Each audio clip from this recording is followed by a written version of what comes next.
જે બધા મિત્રો કેટલાય આપણા જે સમાજના જે પેલો મેં મુકેશભાઈની વાત કરીને જે વિડીયો મૂક્યો હતો મુકેશભાઈ સરફીનો, તો આપણા સમાજના જે મુકેશભાઈ નહોતા જાણતા કેટલા લોકોના ફોન આવ્યા મિત્રોના. એ સિવાય સમાજ જે આપણા સમાજ સિવાયના જે અન્ય સમાજના અમારું જે મિત્ર સર્કલ ખરું એને મને ફોન કરી પૂછ્યું કે મુકેશભાઈ એવા કોણ હતા તેમ કે જેના માટે આખો સમાજ રૂવો છે એમ.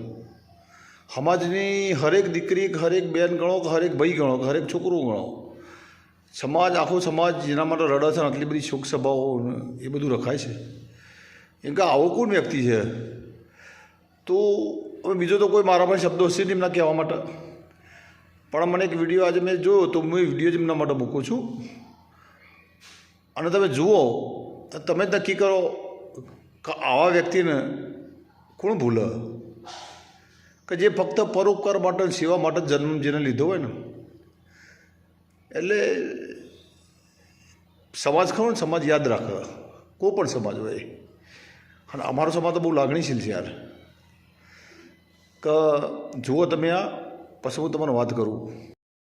જો મિત્રો, આ ગાડી જે હરકાની ગામમાં કોઈક ઘાસ ભરીને આવી હતી ને, આ મુકેશભાઈ ખબર પડે કે આ કોઈકની ગાડી બિચારાની ગરીબ માણસની હારી હરજી રહી છે. તો એમની જે છોકરાની ટીમ લઈને ફટાફટ તો પહોંચી ગયા તળાવ, અને તળાવથી ફાયર બ્રિગેડવાળાને ફોન કર્યો તો ફાયર બ્રિગેડવાળો આવતા તો હારી ગાડી હરજી જાય.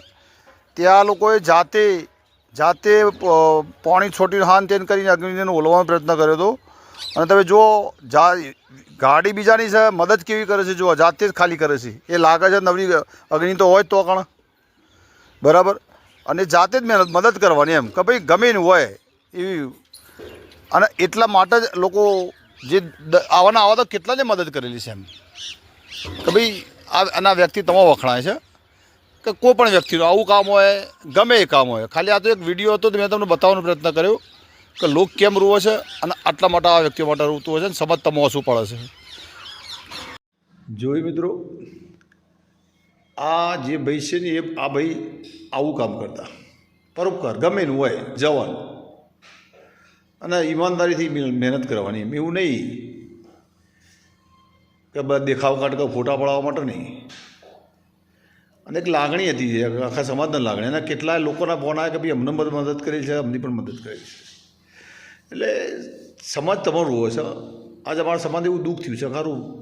ભગવાને એને મુકેશભાઈ લઈ લાવ થોડી ઉતાળી કરી, પણ ઠીક છે, ભગવાને તો કોણ આપણે એને ગમીએ ખરું.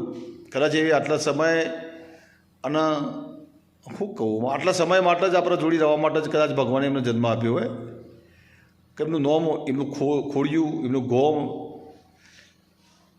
એમનો સમાજને ઉજળો કરવા માટે આટલો સમય જ આપ્યો હોય કદાચ ભગવાને. એટલે મુકેશભાઈ અમારો સલામ છે તમને, સલામ છે તમને. જય હિન્દ, જય ભારત.